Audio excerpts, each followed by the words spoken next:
Hello, very very good morning to all of you. Online में जो बच्चे जुड़े हैं उनको भी गुड मॉर्निंग। आइए, लास्ट क्लास कुछ टेक्निकल प्रॉब्लम के कारण हम लोग की क्लास कंटिन्यू नहीं हो पाई थी। चलिए आज हम लोग शुरुआत करेंगे क्लास 12। आप 11th एक पड़ाव से आगे बढ़ गए हैं और अब आप क्लास 12th में प्रवेश कर गए हैं। गुड मॉर्निंग तेजस्वी। देखिए, एक बात तो आप सबको अच्छी तरह पता है कि क्लास 12 का, आजा बेटा आगे सीखे, इधर आगे बैठो। क्लास 12 का डायरेक्ट कनेक्शन होता है आपके एग्जाम से। प्लीज, अब मैं बोल रहा हूं इसलिए आपकी आवाज नहीं आनी चाहिए। जब मैं बोलूं तभी आप बोलेंगे तो ये बेहतर होगा, आपके भी फायदे में रहेगा और मेरे तो रहेगा ही रहेगा। क्लास 11th में बच्चे के मन में कहीं ना कहीं एक ये कह सकते हैं ना, जो साइको काम करता है, एग्जाम थोड़ी देना है, और उसके कारण आपकी अटेंशन में थोड़ी कमी हो जाती है। हालांकि मैंने कितनी बार आपको 11th में कहा कि क्लास 11th बुनियाद है, बेस। अभी आप जब 12th में आएंगे, आगे भी पढ़ाई कंटिन्यू रखेंगे, तो आप देखेंगे क्लास 11th का वो बेसिक, वो जर्नल, वो लेजर, कितनी जरूरत आती है उसकी। इसीलिए मैंने 5 चैप्टर भी आपको लिख के दिया था कि ये तो हर हाल में अच्छे से करके रखना, क्योंकि इसकी जरूरत पड़ने ही वाली है। लेकिन ठीक है जी, एग्जाम तो नहीं हुआ ना सर, बच गए, आराम हो गया, रिलैक्स हो गया, क्योंकि आपका अटेंशन ही बनता है एग्जाम से। तो इस बात से तो अभी सब एग्री करेंगे, 12th में ये बहाना नहीं चलेगा। क्लास 12th का डायरेक्ट कनेक्शन एग्जाम से होता है। आप 12th में जो कवर करेंगे वो एग्जाम में आपका यूज होने वाला है। 10th के बाद जो एक मेन बोर्ड कह सकते हैं, वो क्लास 12th का एग्जाम का होता है। और इसीलिए 11th में जो गलतियां की, जो लेजीनेस दिखाई, वो सब भूल के आज पहली क्लास से 12th की आप प्रॉपर अटेंशन के साथ, सिंसियरिटी के साथ आप शुरू से अगर 12th को अगर आप कंटिन्यू रखेंगे, तो कॉमर्स को मैं बार बार कहता हूं कि बहुत आसान कोर्स होता है। एवरेज माइंड, साधारण दिमाग से इसको बहुत बेहतर तरीके से हैंडल किया जा सकता है। मैं बार बार कहता हूं, आज बेटा नहीं बेटा, 11th का 5 चैप्टर तो बहुत जरूरी है करना।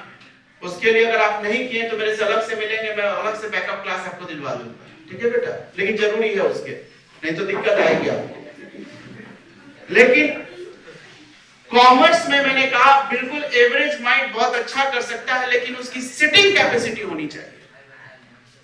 पढ़ने बैठना पड़ेगा बेटा।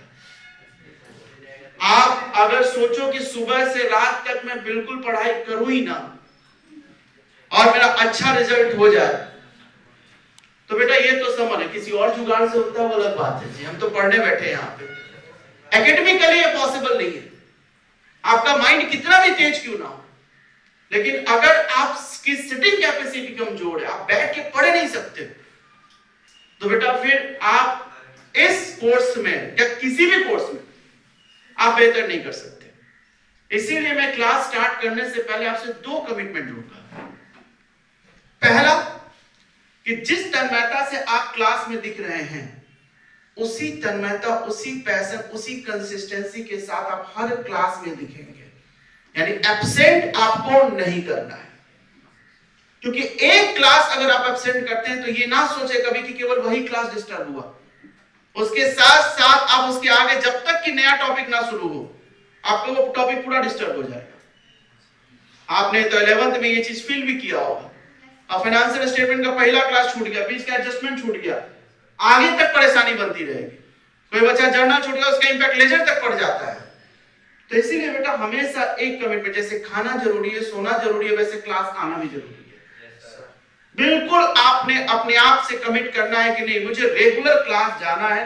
कुछ भी, इसीलिए सुबह के समय, शाम वगैरह को सिनेमा उनेमा देखना होता हो, इसलिए सुबह में रखते हैं हम, कोई काम नहीं होता। इसीलिए क्लास आना है, और इसके साथ आपको 3 घंटे, मैं सिर्फ कह रहा हूं 3 घंटे आप अलग से होमवर्क करने के लिए, कि क्लास में जो भी पढ़ा है कभी मैं 11 में 2 घंटे कहता था, लेकिन लेवल बढ़ चुका है अब आपका 3 घंटे हर हाल में। कोई भी टाइमिंग बना लो पढ़ाई का, कि हाँ शाम को 6 से 9 में पढ़ना है, 5 से 8 पढ़ना है, जो टाइमिंग आपको सूट करे आप वो टाइम। पढ़ने वाले बच्चे तो सुबह शाम दोनों टाइम पढ़ते हैं, दोपहर में भी पढ़ लेते हैं। मेन काम ही है आपका पढ़ने का, तो पढ़ाई करने का 6 घंटा 8 घंटा पढ़ते हैं।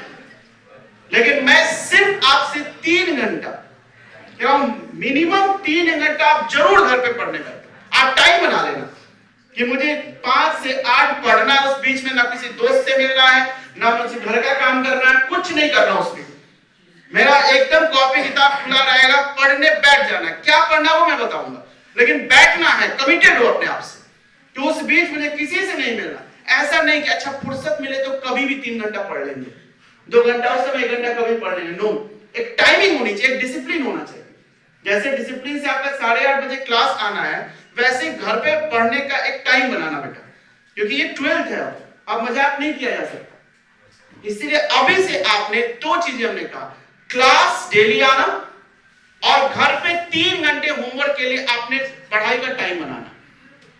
इतना 2 काम कर लोगे, ये आदत में है तो सर आसान है, इतना तो कर ही लेंगे, लेकिन इतना भी आसान नहीं कर, कंसिस्टेंसी रेगुलर मेंटेन करने के लिए।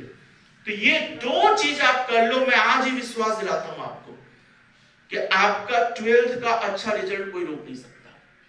पर ये 2 चीज होना चाहिए। मत सोचना मेरा दिमाग कमजोर है, एवरेज है, पढ़ने में मन नहीं लगता, नहीं, सब लगा दूंगा मन, लेकिन ये 2 चीज के लिए कमिटेड। कहता ना कि सर आज मुझे समझ नहीं आ रहा मुझे क्या पढ़ना है, कुछ नहीं, तुम कॉपी किताब खोल के 3 घंटा एकदम घड़ी देख के बैठे रहना, बैठना सीख जाओ, फिर पढ़ना भी सीख जाओगे। मेरा अनुभव कहता है कि कमी इसी जगह रहती है कि बच्चा इधर घूमेगा उधर घूमेगा, बैठ के तो टाइम काटेगा, लेकिन पढ़ने नहीं बैठेगा। ये आदत बेटा अभी सुधार लो।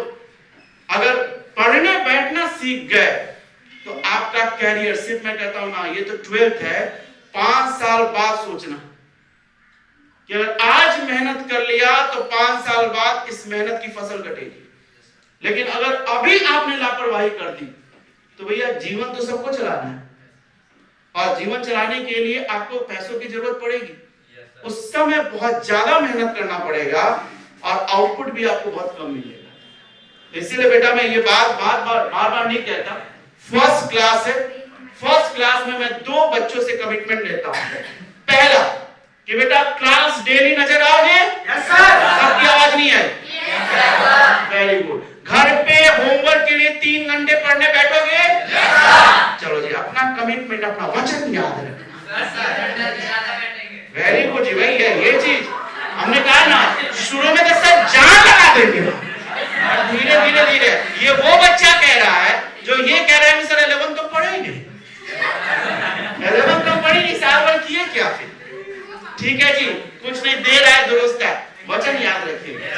चलो जी, तो आइए सभी ऑनलाइन वाले बच्चों को भी हमारा गुड मॉर्निंग है, और बेटा सब कह रहे हैं यस सर, वेरी गुड।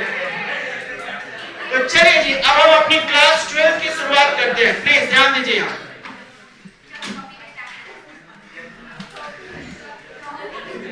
सबको नया नया कॉपी ले लिया होगा। क्लास 12 में जो हमने डिस्कस करना है, प्लीज आवाज नहीं आनी चाहिए बेटा, आपके लिए क्लास चल रही है, प्लीज यहाँ ध्यान दे बेटा। क्लास 12 में 5 सब्जेक्ट में से बेटा 3 सब्जेक्ट आपका केएसपी कॉमर्स क्लासेस में डिस्कस करना है।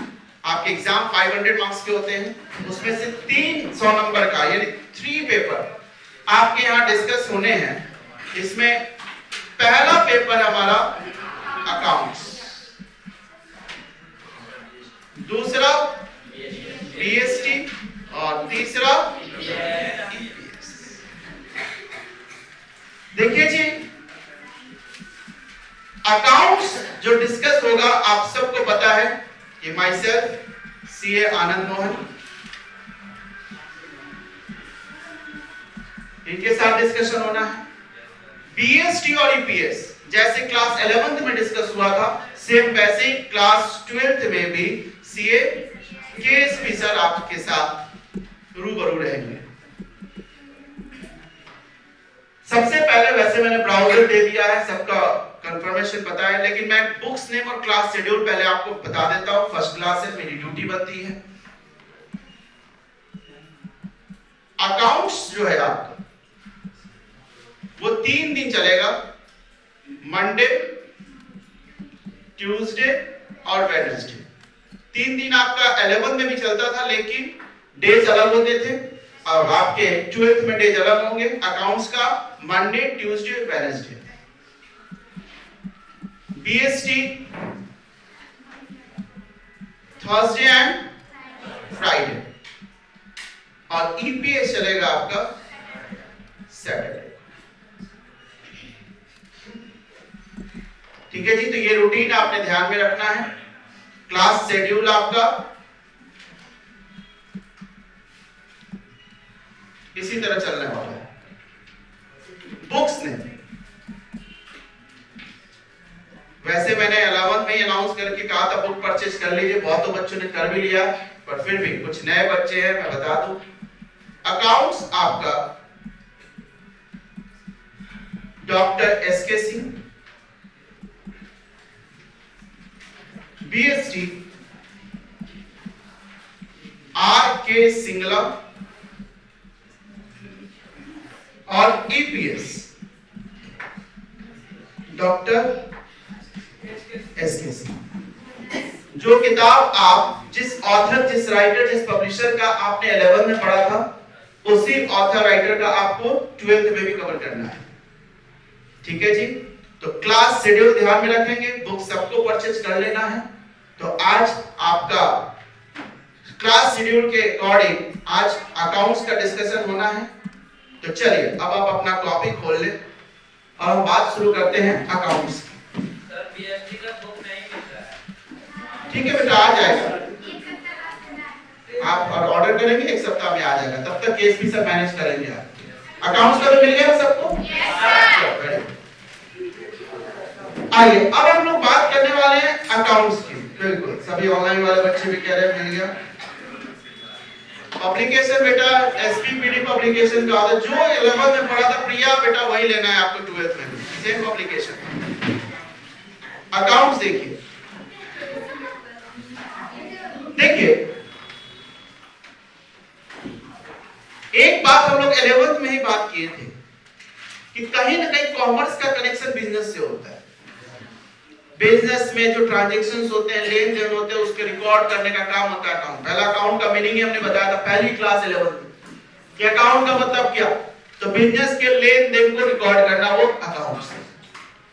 लेकिन आज मैं सबसे पहले आपसे बिजनेस के बारे में थोड़ी बात करूंगा कि जब हम बिजनेस करने की बात करते हैं तो किस वे में हम बिजनेस करें, जिसको बोलते हैं मोड ऑफ बिजनेस क्या हो। तो मोटे मोटे तौर पे हमारा बिजनेस का 3 मोड होता है। शायद आप पता भी हो, और नहीं तो प्रैक्टिकली आपको ये नॉलेज होना चाहिए कि अगर मैं मोड ऑफ बिजनेस की बात करूं, ये नोट भी करते चलेंगे आप, तो हमारा 3 मोड होता है बिजनेस का। पहला होता है प्रोप्राइटरशिप,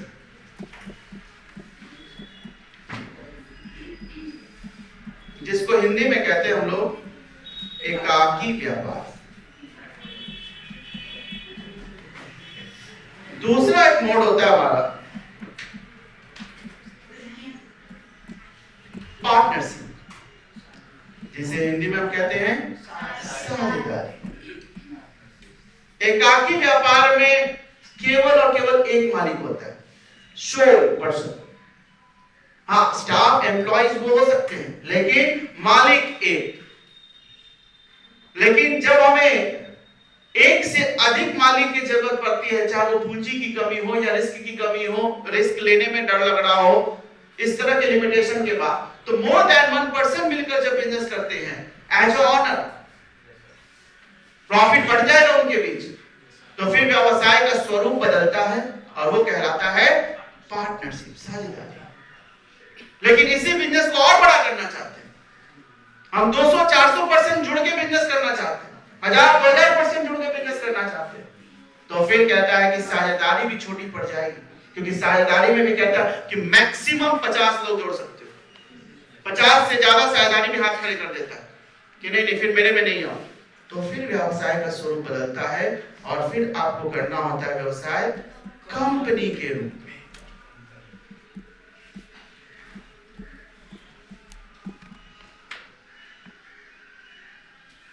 ठीक है जी।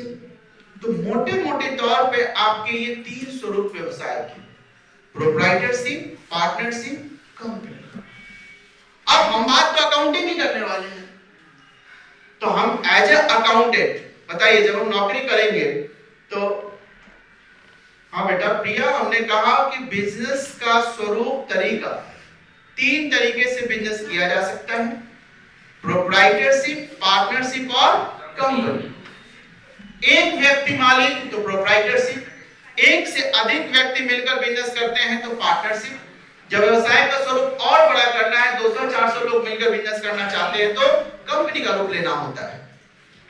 अकाउंटिंग के पॉइंट ऑफ व्यू से अगर बात करें तो अकाउंटिंग में हमने क्लास 11th में जो अकाउंटिंग सीखी थी वो सिर्फ और सिर्फ प्रोप्राइटरशिप की सीखी, केवल प्रोप्राइटरशिप कवर किया था। चाहे आपका इसमें हमने 11th में जो बात की थी, चाहे आप जर्नल की बात कर लो, लेजर की बात कर लो, फाइनल अकाउंट की बात कर लो, जो भी आपने पढ़ा, फाइनल अकाउंट का मतलब फाइनेंशियल स्टेटमेंट, ये सब केवल और केवल प्रोप्राइटरशिप।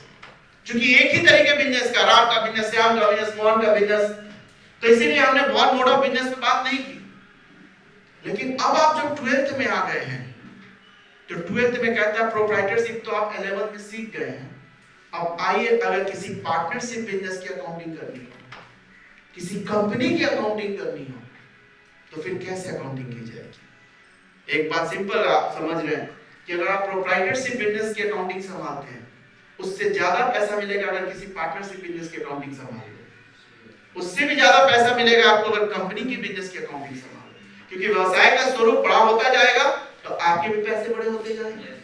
तो 11th में अभी सिर्फ केवल प्रोप्राइटरशिप का सिखाया, लेकिन अब हम लोग जो 12th में बात करेंगे वो पार्टनरशिप, कंपनी की अकाउंटिंग कैसे होगी, ये कवर किया जाएगा आपके 12th में।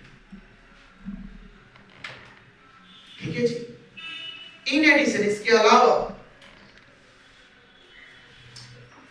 बिजनेस की अगर मैं बात करूं तो व्यवसाय का मेन मोटिव, मकसद क्या होता है, उद्देश्य क्या होता है?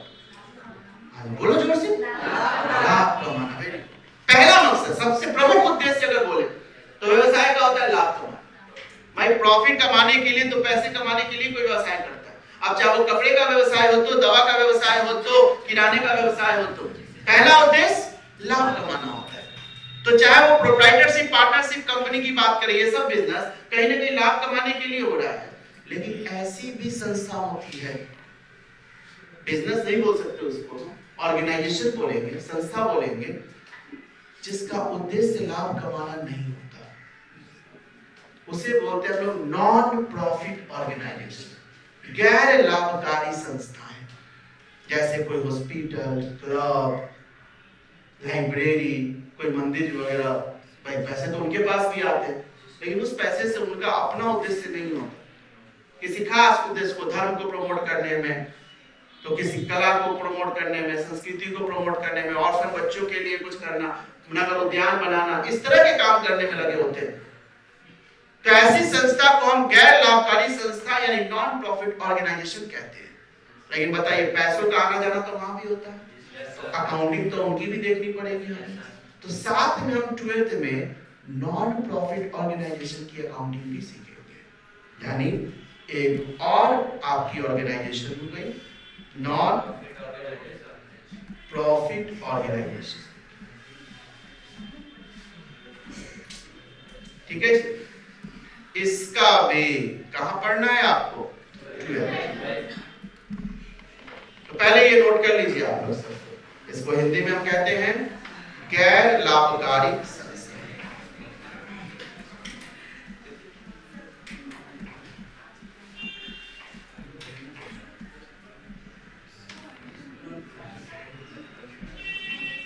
सब कोई पहले नोट कर ले इसे। तो मैंने अकाउंट्स जो 12th का दायरा बताया, एक तो हमने 11th का भी बताया कि 11th में जितनी भी आपने अकाउंटिंग सीखी है वो केवल और केवल आपने प्रोप्राइटरशिप बिजनेस से काकी व्यवसाय की बात की। लेकिन अब जो क्लास 12th में हम अकाउंटिंग की बात करेंगे वो नॉन प्रॉफिट ऑर्गेनाइजेशन की अकाउंटिंग की बात करेंगे, पार्टनरशिप की बात करेंगे, कंपनी की बात करेंगे। तो सबसे पहले बच्चा क्वेश्चन बनाते जाता है, उसको पता ही नहीं होता कि वो कर क्या रहा है। तो इसीलिए पहले आपको अपना ओवरव्यू जरूर समझना चाहिए कि आप 12th में कर क्या रहे हैं।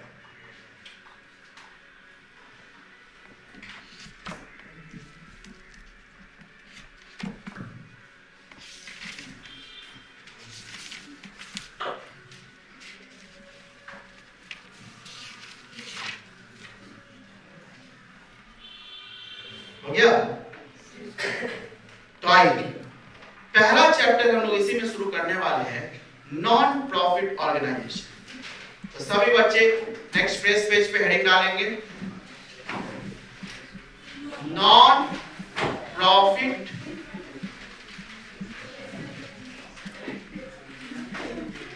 ऑर्गेनाइजेशन। हिंदी में कहते हैं गैर लाभकारी संस्था।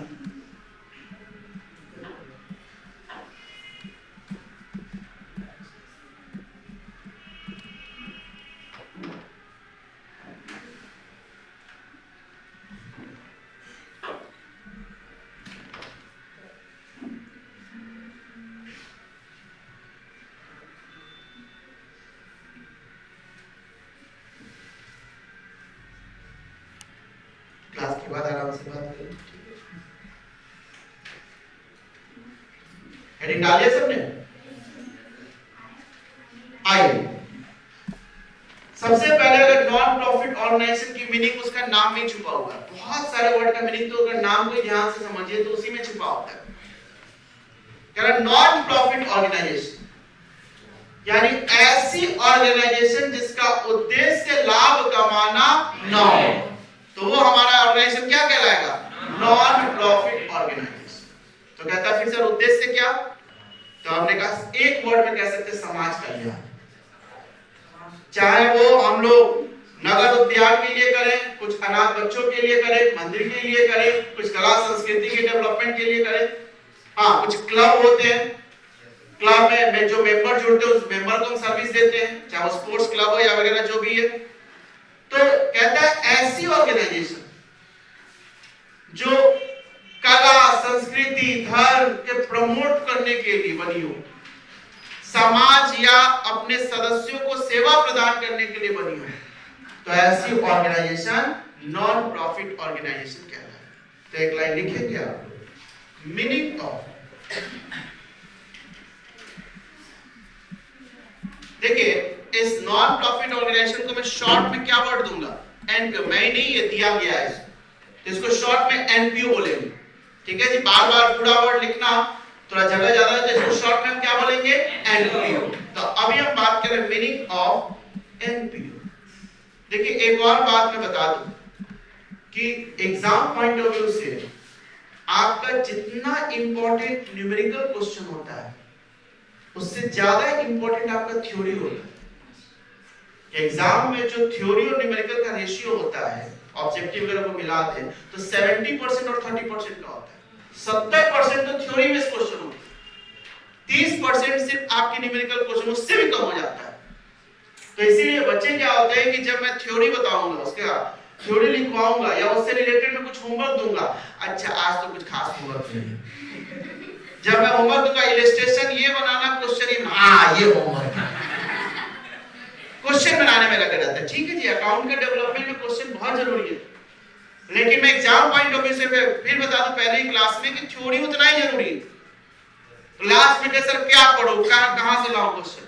तो हमारा जो पढ़ाई का अप्रोच होगा, मैं इतनी थ्योरी आपका लिखवाते चलूंगा, बताते चलूंगा जितना एग्जाम के लिए जरूरी है, आपके कॉन्सेप्ट के लिए भी जरूरी है, उस समझ में भी आएगा, और उतने ही से आपका थ्योरेटिकल क्वेश्चन का भी सॉल्यूशन होने वाला है। तो इसीलिए आप मेरे जितने कॉन्सेप्ट थ्योरेटिकल में लिखवाऊं या घर पे होमवर्क दूं पढ़ने के लिए, याद करने के लिए, तो बोलने में भी हिम्मत नहीं होती।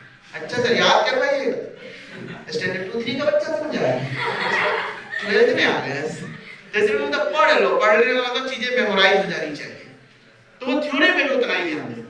ठीक है जी, तो आइए हम लिख रहे हैं meaning of NPO, non profit organization क्या है।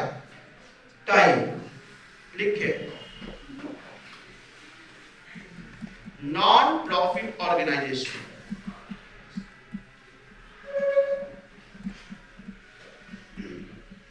का तात्पर्य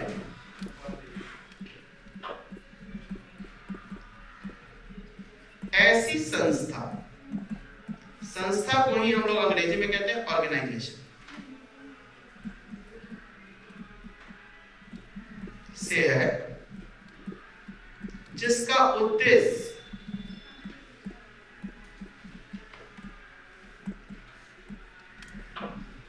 लाभ कमाना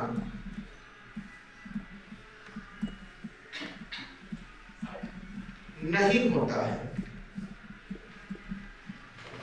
जिसका उद्देश्य लाभ कमाना नहीं होता है।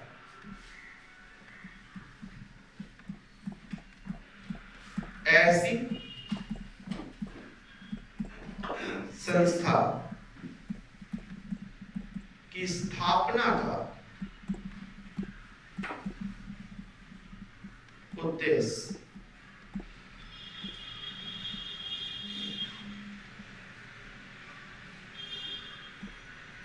कला, विज्ञान, संस्कृति, धर्म आदि को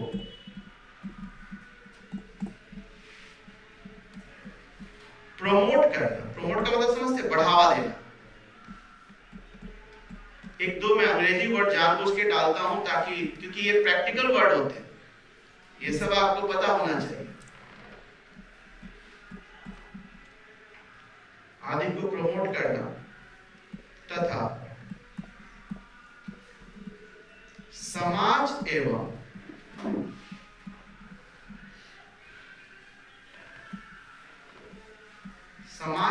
संस्था के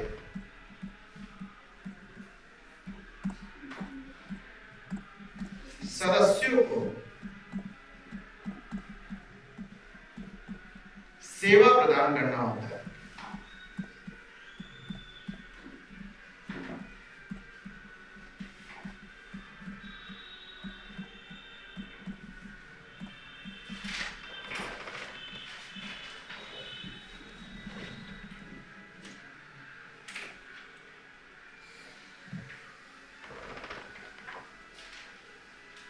ठीक है जी,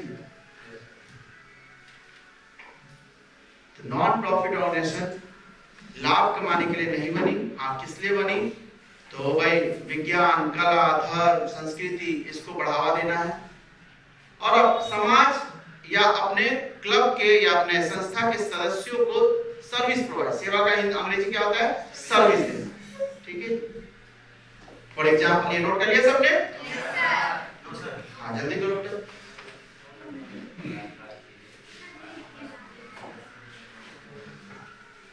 क्या कुछ एग्जाम्पल लिख ले इसके।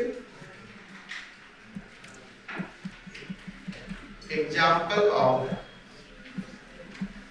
एनपीओ,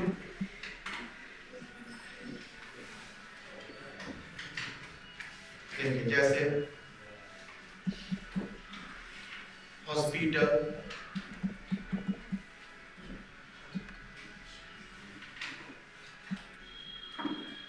स्पोर्ट्स क्लब या कोई भी क्लब, लाइब्रेरी, कॉलेज, यूनिवर्सिटी और प्रोफेशनल पर्सन भी इसमें शामिल होते हैं। इनकी भी अकाउंटिंग एनपीओ की अकाउंटिंग की तरह होती है, इसलिए प्रोफेशनल पर्सन। प्रोफेशनल पर्सन जैसे डॉक्टर, इंजीनियर, सीए, ये सब आपके इसी में शामिल होते हैं। तो इन लोगों की, हॉस्पिटल की, क्लब की, लाइब्रेरी, कॉलेज यूनिवर्सिटी, इन लोगों की हमने अकाउंटिंग सीखनी है, ये कैसे हम लोग अकाउंटिंग करें।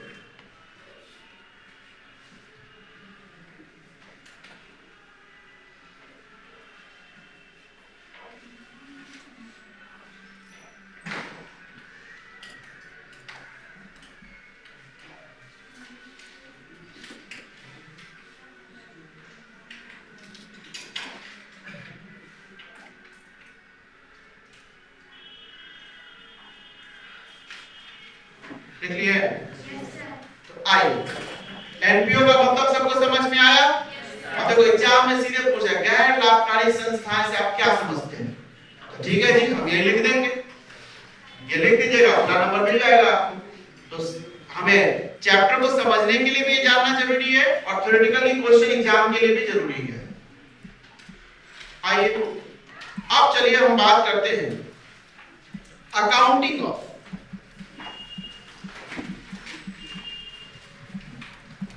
एनपीओ। एनपीओ की हमें अकाउंटिंग की बात करनी है। तो देखिए इसके अकाउंटिंग में मेनली हमें इसके फाइनेंशियल स्टेटमेंट, नाम तो सुना होगा फाइनेंशियल स्टेटमेंट, जिसको फाइनल अकाउंट भी बोलते हैं। अभी 11th में कुछ ही दिन पहले हम लोगों ने कंप्लीट किया। तो उस फाइनेंशियल स्टेटमेंट को ही फोकस करना है। लेकिन इस एनपीओ का फाइनेंशियल स्टेटमेंट एक नॉर्मल बिजनेस के फाइनेंशियल स्टेटमेंट से थोड़ा अलग होता है। तो एक एनपीओ के हम फाइनेंस, बाकी जर्नल है सब कुछ वैसा ही है, फाइनेंशियल स्टेटमेंट अलग, तो इसलिए एनपीओ में क्या पढ़ाना है आपको, सिर्फ फाइनेंशियल स्टेटमेंट। तो एक एनपीओ का हम फाइनेंशियल स्टेटमेंट, फाइनल अकाउंट कैसे तैयार करेंगे, तो आइए देखें। जैसे अभी हम लोग बात कर रहे हैं जो फाइनेंशियल स्टेटमेंट है,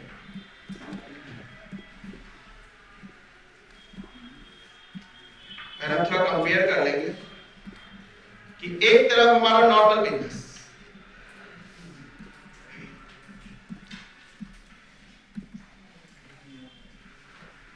और दूसरी तरफ हमारा नॉन प्रॉफिट ऑर्गेनाइजेशन।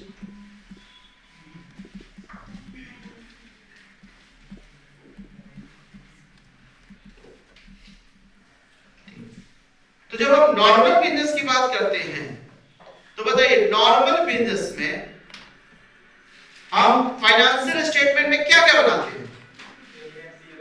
हाँ बोलो बोलो बेटा। वेरी गुड बेटा। पहला हम बनाते हैं ट्रेडिंग अकाउंट, लिखते चलिएगा आप लोग। पहला ट्रेडिंग अकाउंट, दूसरा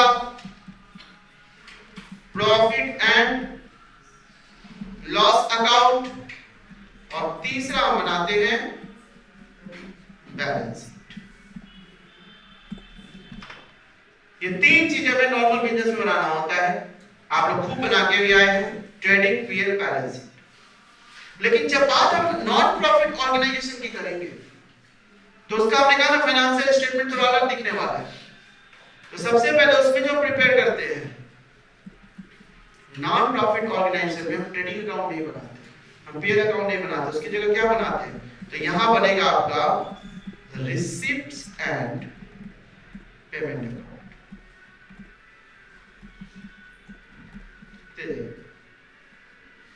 यहां बनेगा आपका number 2 income and expenditure account.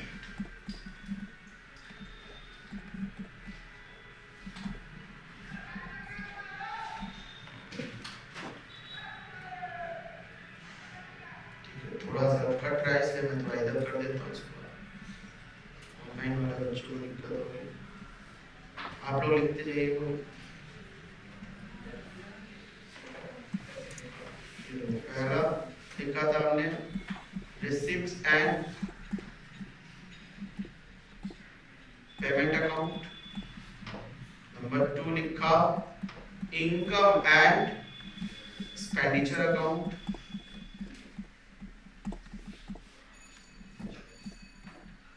Number 3 ये तो दोनों में होता है कॉमन बैलेंस शीट।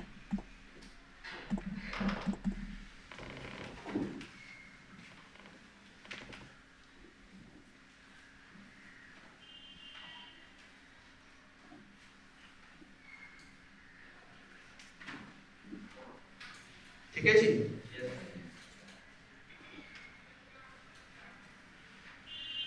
अब देखिए, आप किसी नॉन प्रॉफिट ऑर्गेनाइजेशन के लिए आप में अकाउंटिंग के लिए नौकरी के लिए जाइएगा तो सबसे पहले वो यही पूछेगा, अच्छा एनपीओ की अकाउंटिंग जानते हो कैसे की जाती है? आप बोले हाँ जानते हैं। अच्छा बताओ उसके फाइनेंशियल स्टेटमेंट में क्या क्या बनाओगे? तो यदि आप से पहले वन तक पढ़े हुए अभी नहीं बात किए बैठे हुए, हाँ फाइनेंशियल स्टेटमेंट क्या होगा ना, वो बना है trading account, PL account, balance sheet. जैसे ही ये वर्ड यूज किए, बताइए एनपीओ के नौकरी के लिए आप डिस्क्वालीफाइड। इसका मतलब समझ जाएगा कि एनपीओ की अकाउंटिंग जानता ही नहीं है। हाँ लेकिन वही आप बोलते हैं कि हाँ नहीं एनपीओ के फाइनेंशियल स्टेटमेंट को थोड़ा अलग बनता है, उसमें हमें receipted payment account, income and expenditure account और बैलेंस शीट बनाना होता है। जैसे आप ये वर्ड यूज कीजिएगा आप समझ जाएगा। अभी कुछ जान लेकिन फर्स्ट इंप्रेशन आप डाल दीजिएगा, ओह इसका मतलब हो जानता ही बात। तो इसलिए पहली बात आप याद रखें कि एनपीओ का फाइनेंशियल स्टेटमेंट नॉर्मल बिजनेस के फाइनेंशियल स्टेटमेंट से थोड़ा अलग होता है। नॉर्मल बिजनेस के फाइनेंशियल स्टेटमेंट में हम trading account, profit and loss account और बैलेंस शीट तैयार करते हैं, जबकि एनपीओ के फाइनेंशियल स्टेटमेंट में हम क्या बनाने वाले हैं? Receipt and payment account, income and expenditure account और बैलेंस शीट। तो आगे हम लोग एनपीओ में इन्हीं तीन चीजों को सीखेंगे बनाना, receipt and payment account, income and expenditure account और बैलेंस शीट। लेकिन receipt and payment, income and expenditure, balance sheet को शुरू करने से पहले मैं एक वर्ड पे फोकस जानना चाहता हूं। ये वर्ड बेसिक बात है, जब हम अकाउंटिंग शुरू करते हैं तो वही ये बात होनी चाहिए। लाइटली लेवल पे बात करते भी पर बहुत ज्यादा स्ट्रेस नहीं देते हैं क्योंकि उस समय जरूरत नहीं होती। अभी लेकिन जरूरत पड़ने वाली, इसलिए हम बात करेंगे बेसिस ऑफ अकाउंटिंग, यानी लेखांकन के आधार। हम जो अकाउंटिंग तैयार करते हैं, अकाउंटिंग का बेस क्या होता है? तो अकाउंटिंग के बेसिस की बात करें तो अकाउंटिंग दो बेसिस पर तैयार किए जाते हैं, उसके दो आधार बने हुए हैं। एक होता है कैश बेसिस अकाउंटिंग और दूसरा होता है एक्रूअल बेसिस अकाउंटिंग। टेक्निकल नाम है, आइए लिख लीजिए पहले इसको, बेसिस ऑफ अकाउंटिंग। यह आपके एनपीओ चैप्टर में नहीं कवर किया गया है ये, लेकिन कवर करने के लिए इन दो वर्ड का जानना जरूरी है, इसलिए मैं पहले इसको डिस्कस कर रहा हूं आपसे। बेसिस ऑफ अकाउंटिंग में एक होगा हमारा कैश बेसिस और दूसरा होता है एक्रूअल बेसिस।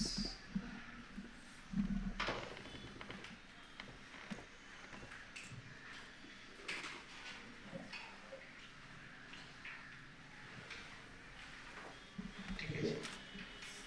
कैश बेसिस को हिंदी में नगद आधार और एक्रूअल को उपचय बोलते हैं। अब बताइए, एक्रूअल भी मेरे ख्याल से आपके लिए नया है और उपचय भी आपके लिए नया ही होगा। ऐसा नहीं कि उपचय खूब आप यूज किए होंगे, लेकिन होता क्या है कि एक्रूअल ओ न्यू अंग्रेजी है ना, और लेकिन उपचय आप हिंदी है नहीं जानते, अच्छा इसको जल्दी से अपनाओ, जल्दी से सीखो और इस तरह से आपकी हिंदी अच्छी हो जाती है। मैं कह रहा हूं कि अगर आप एक्रूअल को ही अपना लीजिएगा तो क्या दिक्कत है, क्योंकि आप प्रैक्टिकल दुनिया में भी जाएंगे तो बोलेगा कि भाई अकाउंटिंग तुम एक्रूअल बेसिस कर दो, उससे बोलो कि नहीं नहीं हम उपचय आधारित अकाउंटिंग करेंगे, वो भी नहीं समझ पाएगा कि कौन सा आधार लेके आता है। तो इसलिए कुछ वर्ड ऐसे होते हैं कि हमें इंग्लिश में ही उसको जानना होता है, सीखना होता है, तभी आप प्रैक्टिकल दुनिया में अकाउंट को सर्वाइव कर पाएंगे। ठीक है जी, ऐसा ना समझे कि अंग्रेजी को केवल अंग्रेजी के क्लास में ही पढ़ना है, तो कुछ वर्डिंग्स हम लोग अंग्रेजी इस क्लास में भी सीखते चलेंगे। तो कैश बेसिस अकाउंटिंग और एक्रूअल बेसिस अकाउंटिंग।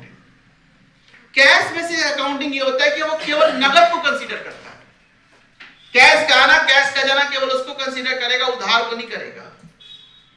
लेकिन एक्रूअल बेसिस अकाउंटिंग वो ट्रांजैक्शन बेस्ड होता है, वो कहता है हम हर लेन देन को कवर करेंगे, हर लेन देन को रिकॉर्ड करेंगे, चाहे वो नगद हो या उधार। जैसे देखिए, एक मैं छोटा सा आपका एग्जांपल लेता हूं, देखो ध्यान से। जैसे मान लीजिए कि आप 12th क्लास करने आए यहां, तो आपसे फीस की बात की गई, फीस 12th के लिए। बताओ कितने रुपए फीस है? 5,500, 5500 रुपए। यह आपकी 12th की फीस है। इस बैच को हमने शुरू किया 28 फेब को, 28 फरवरी का हमारी क्लास स्टार्ट हुई। बहुत सारे बच्चे 28 फरवरी को एडमिशन लिए। तो जो एडमिशन लिए तो वो इस पेमेंट को एक बार में नहीं कर रहे, वो इसको 3 इंस्टॉलमेंट में कर रहे हैं। पहला एडमिशन के समय 2500 देना है, बाकी जो बचेगा 1500 का 2 इंस्टॉलमेंट है। तो बच्चा एडमिशन लिया और 28 फरवरी को वो 2500 रुपया पेमेंट किया, यानी मैं 2500 रुपया रिसीव प्राप्त हुआ मुझे। लेकिन बाकी 3000 अभी मुझे नहीं मिला। मान लीजिए कि ये 2 इंस्टॉलमेंट में है। अभी मुझे 28 फरवरी को 2500 रुपए मिल गए और बाकी पेमेंट वो 28 अप्रैल को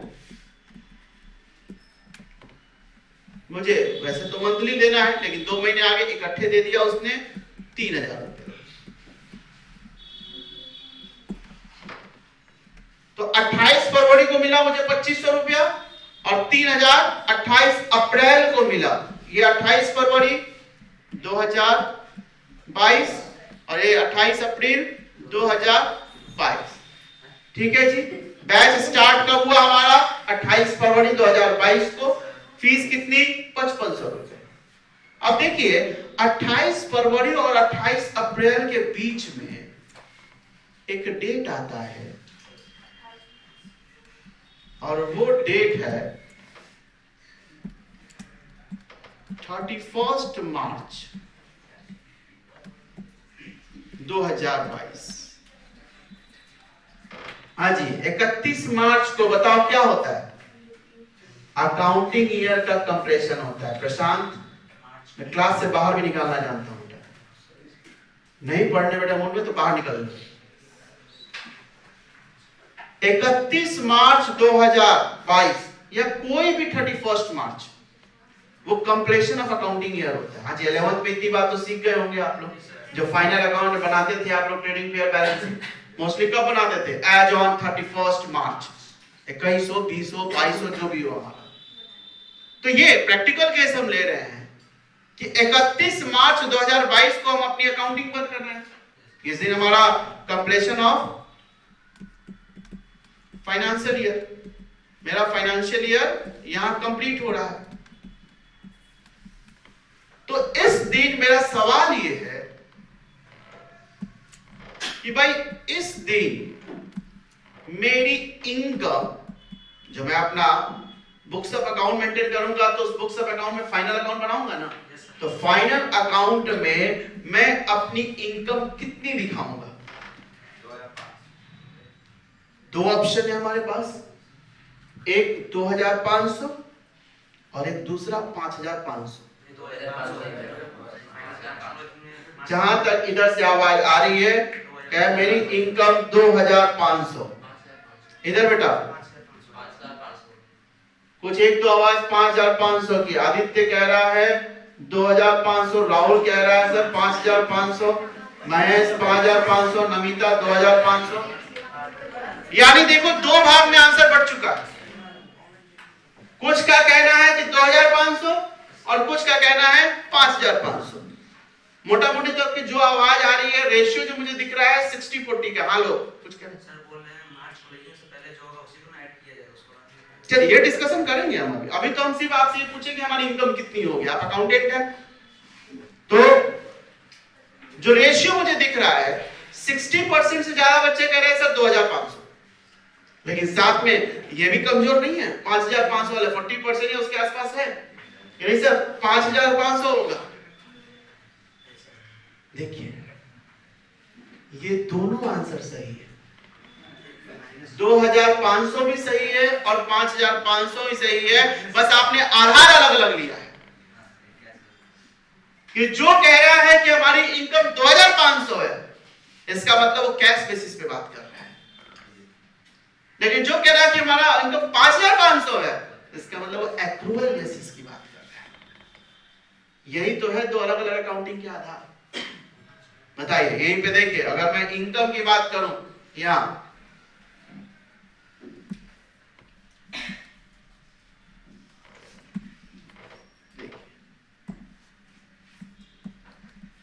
एक तरफ मैं कहूं अगर 2500 है, तो इसका मतलब ये कैश बेसिस है,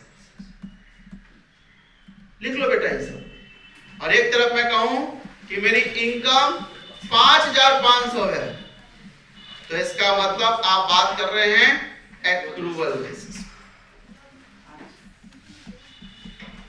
बिल्कुल इस बात को प्रिया ने बहुत बढ़िया क्लियर किया है कि उसने दोनों बात कही कि सर एक्रूअल में हमारा 5500 होगा और कैश बेसिस पे हमारा 2500 होगा।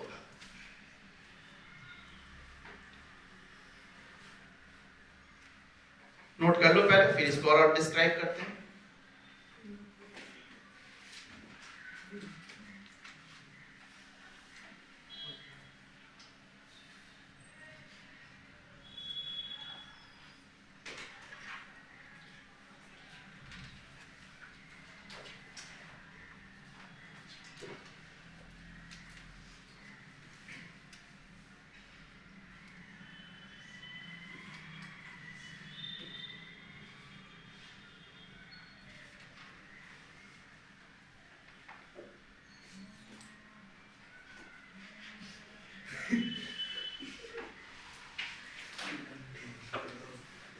हो गई नोटिंग?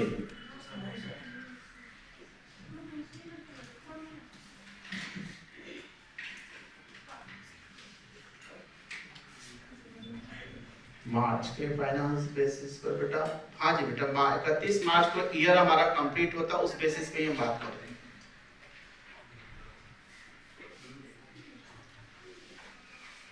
साथ साथ नोट भी करते चलेंगे आप लोग, इससे थोड़ा टाइम सेविंग होगा हमारा।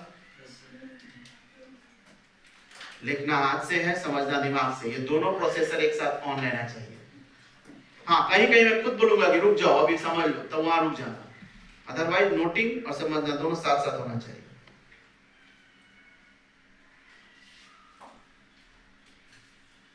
बहुत लंबा सिलेबस होता है हमारा, समय का भी ध्यान रखना होता है। तो देखिए यहाँ पे मैंने कहा कैश बेसिस पे 2500 क्यों? क्योंकि उसने केवल कैश को कंसीडर किया।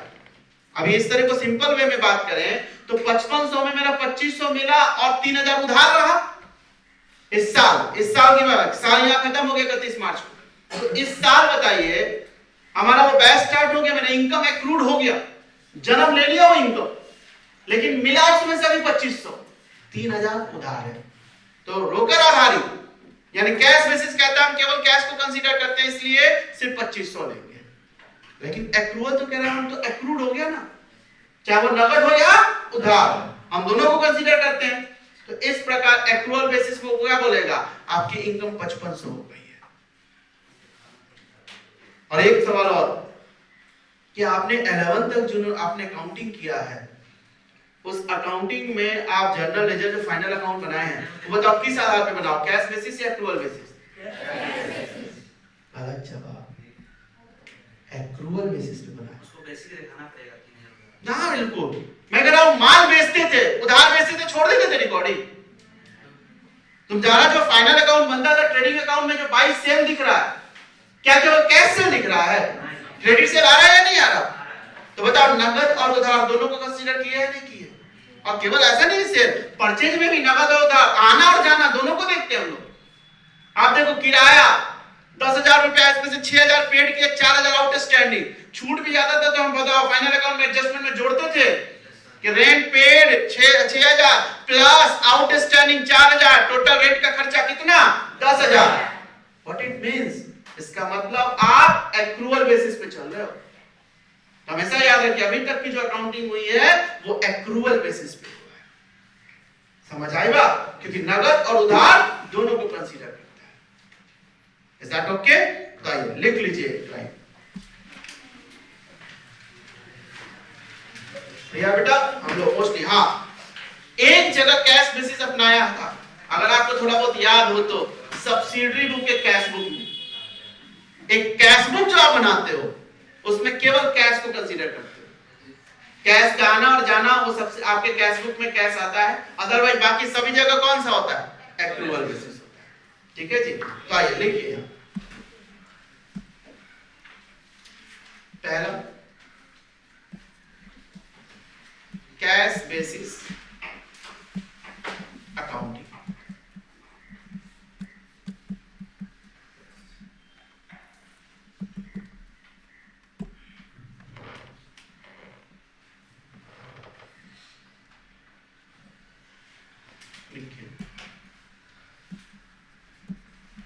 कैश बेसिस के अंतर्गत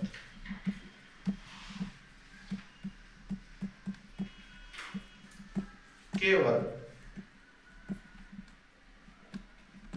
नगद का मतलब कैश लेन देनों को अंग्रेजी में क्या बोलते हैं ट्रांजैक्शन को रिकॉर्ड किया जाता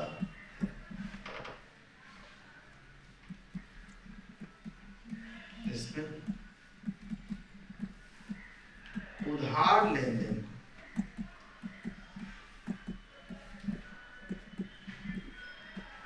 रिकॉर्ड नहीं किया जाता है।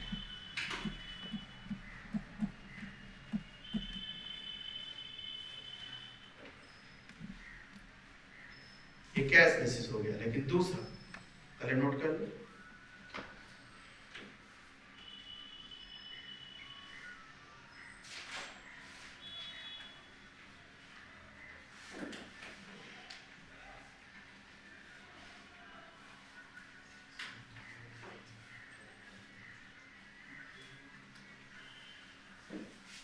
हो गया? Yes, sir. आइए नंबर 2 एक्रूअल बेसिस अकाउंटिंग।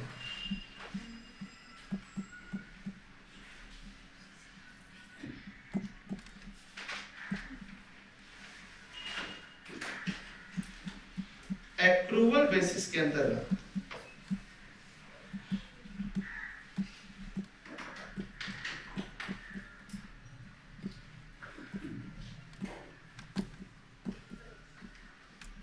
लेन देनों को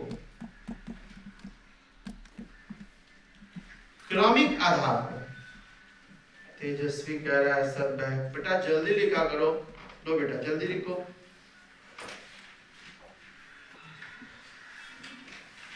हो जाए तो ओके करो।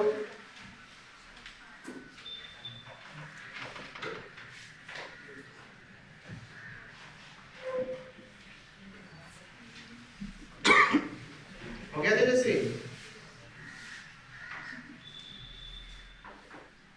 चलो हो गया। एक्रूअल बेसिस के अंतर्गत लेन देनों को क्रमिक आधार पर, क्रमिक आधार का मतलब जो लेन देन होते जा रहा है उसको रिकॉर्ड करते जाओ क्रोनोलॉजिकल, किसी को छोड़ो नहीं, चाहे वो नगद हो या उधार। तो एक्रूअल बेसिस के अंतर्गत लेन देनों को क्रमिक आधार पर रिकॉर्ड किया जाता है।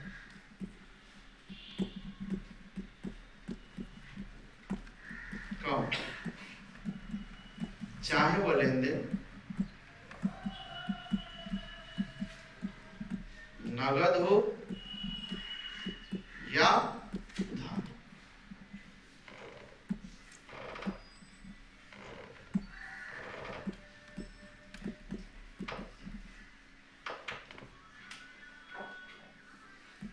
ठीक है, अर्थात एक्रूअल बेसिस अकाउंटिंग में नगद तथा उधार दोनों लेन देनों को क्रमिक आधार पर रिकॉर्ड किया जाता है। तो बताइए कैश बेसिस अकाउंटिंग और एक्रूअल बेसिस अकाउंटिंग दोनों समझ आया? क्लियर है दोनों? ठीक है जी। तो हम लोग जो अब सीखने वाले receipt and payment account, income expenditure balancing, इसमें दोनों बेस की जरूरत पड़ने वाली है। जैसे अभी मैं बता दूं कि रिसीट एंड पेमेंट अकाउंट को कैश बेसिस पे तैयार करना है, जबकि income and expenditure account actual basis पे होगा। तो जब मैं ये वर्ड यूज करूंगा कि रिसीट एंड पेमेंट अकाउंट को कैश बेसिस पे तैयार किया जाता है, तो पहले आपका ये क्लियर होना चाहिए सर ये कैश बेसिस क्या है, और वैसे भी बेसिक क्लियर होना चाहिए। तो दोनों बेस क्लियर है अब आपके, ठीक है। तो अगली क्लास हम लोग रिसीट एंड पेमेंट अकाउंट बनाना सीखेंगे, ठीक है जी। तो आज हम लोग यही रुकते हैं, और मैं फिर कह देता हूं जितनी थ्योरेटिकल बातें मैं लिखवाते जाऊं उसको खूब अच्छे से पढ़ के मेमोराइज कीजिएगा। ये ना केवल कॉन्सेप्ट के लिए जरूरी है, एग्जाम के लिए भी जरूरी है। तो चलिए आज का होमवर्क जितना लिखवाया उतना ही पढ़ के आना है। अगली क्लास में रिसीट एंड पेमेंट अकाउंट में बात होगी, तब तक के लिए गुड बाय, धन्यवाद।